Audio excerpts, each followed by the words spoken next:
Pittsburgh, September 23rd, 1980. Bob Marley was singing Redemption Song on stage. In the crowd of 18,000 people, there was one man. That man had shot Bob Marley 3 years ago, and Bob had just recognized him in the crowd. If you love discovering the untold stories behind music history's most incredible moments, please like this video and subscribe to our channel. Hit that notification bell because we uncover the hidden gems that shape the legends we know today. But the real story didn't start on stage.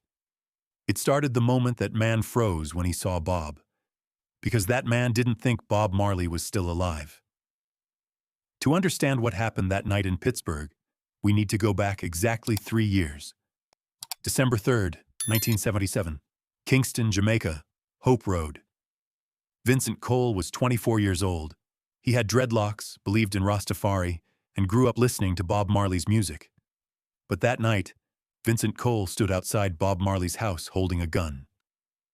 Vincent's story was the story of most young Jamaicans. Poverty, violence, politics.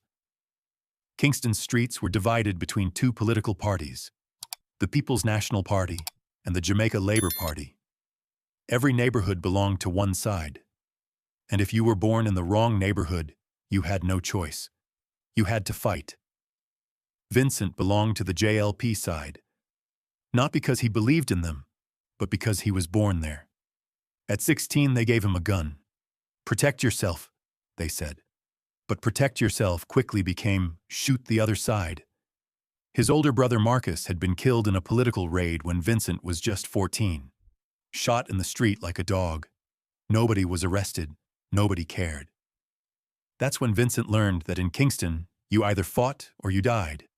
There was no third option. Bob Marley wanted peace. In 1976, he organized the Smile Jamaica concert. "We are one," he said. "No political sides, just music." But Vincent's leaders saw this as betrayal. "Bob Marley is supporting the other side," they said. "We need to silence him." Vincent received his orders.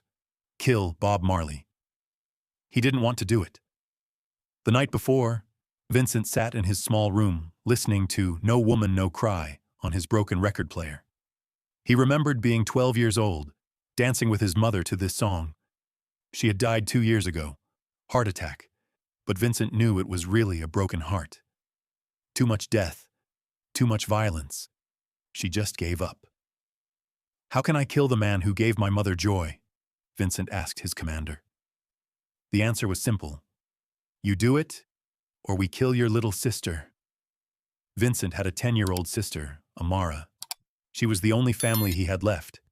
He couldn't let them hurt her. That night, Vincent and 2 friends entered Bob's house. Guns fired. Don Taylor, Bob's manager, took 5 bullets. Rita Marley was shot in the head. Bob was hit in the arm and chest. But Vincent couldn't kill Bob. At the last second, he pulled his finger off the trigger. He didn't exactly know why. Maybe it was the expression on Bob's face. Maybe he realized he couldn't kill the owner of that voice he'd listened to for years. Maybe he was just scared. What Vincent didn't know was that in that split second of hesitation, his finger had moved. The bullet meant for Bob's heart hit his arm instead. That 1 inch, that one moment of doubt, that saved Bob Marley's life. Vincent and his friends ran. Bob Marley survived. 2 days later, he walked on stage and told 80,000 people, "The people who are trying to make this world worse aren't taking a day off. How can I?" Vincent watched that concert on television. He saw the bandage on Bob's arm.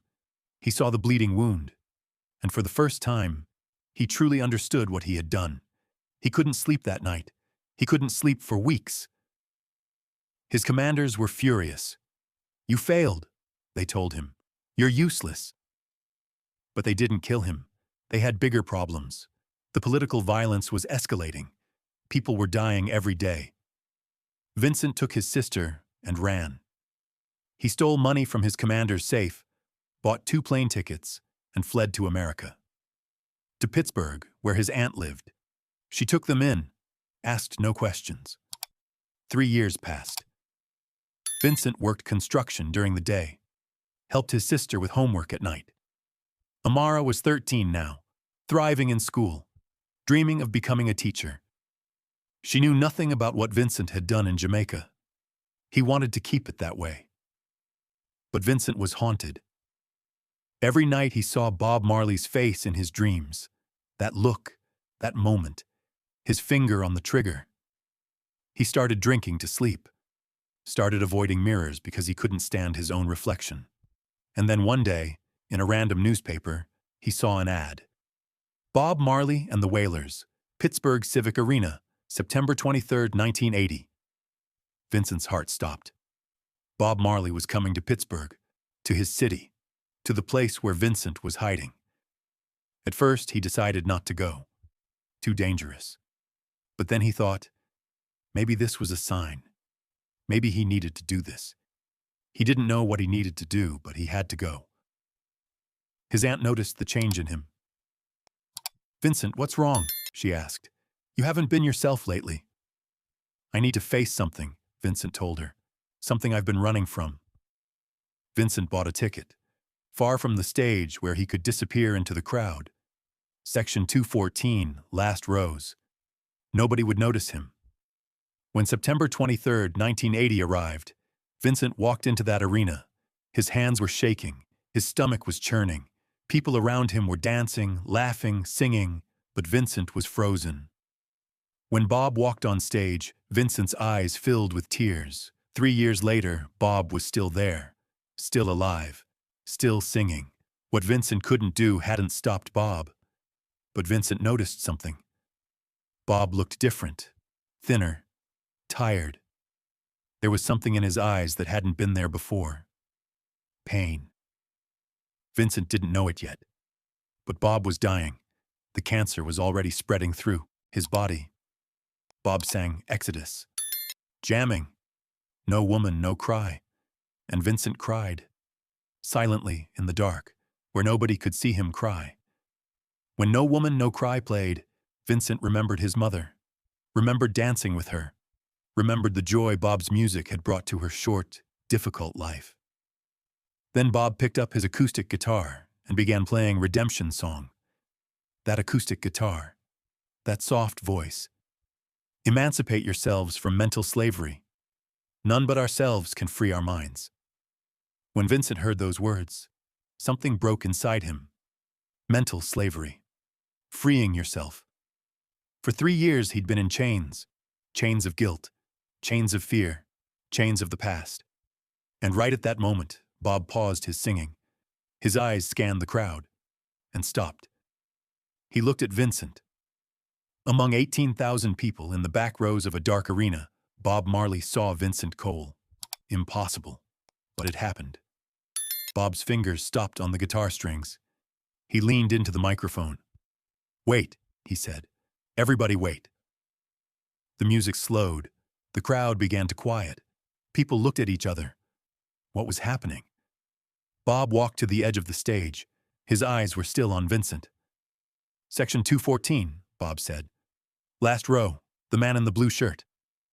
18,000 people turned and looked at Vincent. Vincent's world collapsed. He couldn't run. There was nothing to do. He just stood there, frozen, exposed. "Come here," Bob said. His voice was calm but determined.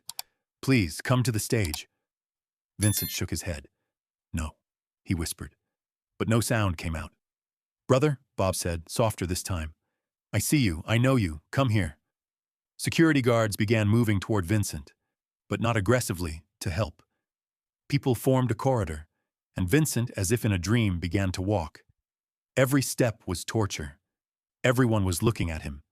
Everyone was wondering, who is this man? How does Bob Marley know him? A woman grabbed Vincent's arm as he passed.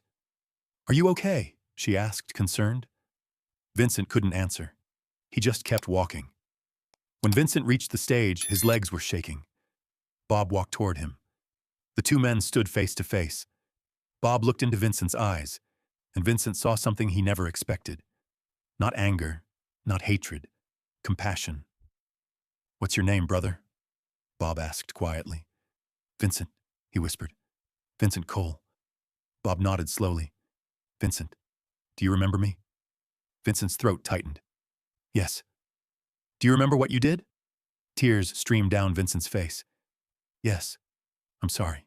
I'm so sorry. I've been carrying this for 3 years. Every day, every night, I can't sleep. I can't breathe. I tried to kill you and I... Bob raised his hand. Stop, he said gently. Look at me, Vincent. Vincent looked up. I forgave you 3 years ago, Bob said. The night it happened, lying in the hospital, I forgave you. Because hate is a chain, brother. And I won't wear chains. Vincent collapsed.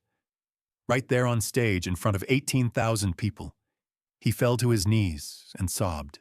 Bob knelt beside him, put his arm around Vincent's shoulders. Let him cry. The arena was completely silent. People were crying. Nobody understood what was happening, but they felt it. Something sacred, something impossible. Why? Vincent finally managed to say.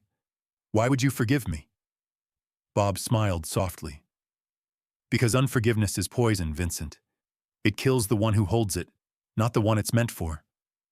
I forgave you to set myself free. Now you need to forgive yourself. When Vincent's sobs finally subsided, Bob helped him stand.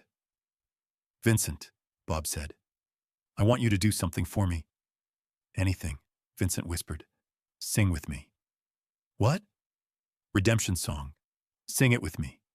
Because that's what this song is about. Freedom, redemption, breaking the chains. Vincent shook his head. I can't. I don't deserve... Nobody deserves redemption, Bob interrupted. That's why it's called grace. Now sing. Bob began playing again. That acoustic guitar, those opening notes. Old pirates, yes, they rob I, Bob sang. And slowly, trembling, Vincent joined in. Sold I to the merchant ships. Their voices blended. The crowd watched in disbelief. Bob Marley, singing with a man who had tried to kill him. Emancipate yourselves from mental slavery. Vincent's voice grew stronger. None but ourselves can free our minds. By the end of the song, 18,000 people were singing with them. A wave of voices filling that arena with something more powerful than music. Forgiveness, healing, love. When the song ended, Bob embraced Vincent, held him tight. You're free now, brother, Bob whispered. The chains are broken. Go and live. Take care of your sister. Be the man you were meant to be. Vincent pulled back, shocked. How do you know about my sister? Bob smiled. Jah reveals what needs to be revealed. She needs you, Vincent. The real you. Not the man carrying guilt. The man who can teach her about redemption. Vincent left that stage a different man. The guilt that had consumed him for 3 years was gone. Not because he deserved forgiveness, but because Bob had chosen to give it. What nobody in that arena knew that night was that Bob Marley was dying. The cancer that would kill him 7 months later was already spreading through his body. Bob knew. He knew his time was limited, and he chose to spend part of his final months on Earth showing a broken man what grace looked like. After the concert, backstage, Bob pulled Vincent aside one more time. Vincent, I want you to have this. He handed him a guitar pick. Every time you feel the guilt coming back, remember this night. Remember that you're forgiven, and go help someone else find their freedom. Vincent tried to speak but couldn't. He just nodded, tears streaming down his face again. Vincent Cole is 67 years old today. He lives in Pittsburgh. He runs a youth program helping kids escape gang violence. On his office wall hangs a photo from that night. Bob Marley with his arm around Vincent, both singing, into the same microphone. His sister Amara became a teacher, just like she dreamed. She's now a principal at a Pittsburgh high school, working with at-risk youth alongside her brother. She finally learned the truth about that night in Jamaica 5 years ago. She cried for hours, then hugged Vincent and said, "You saved my life by running, and Bob Marley saved your soul by forgiving. Now we save others together." Underneath the photo is a quote from Bob. None but ourselves can free our minds. Every kid who walks through Vincent's door hears the same story. The story of the night he tried to kill Bob Marley, and Bob Marley saved his soul instead. Forgiveness isn't about what you deserve, Vincent tells them. It's about breaking the cycle. Bob could have had me arrested.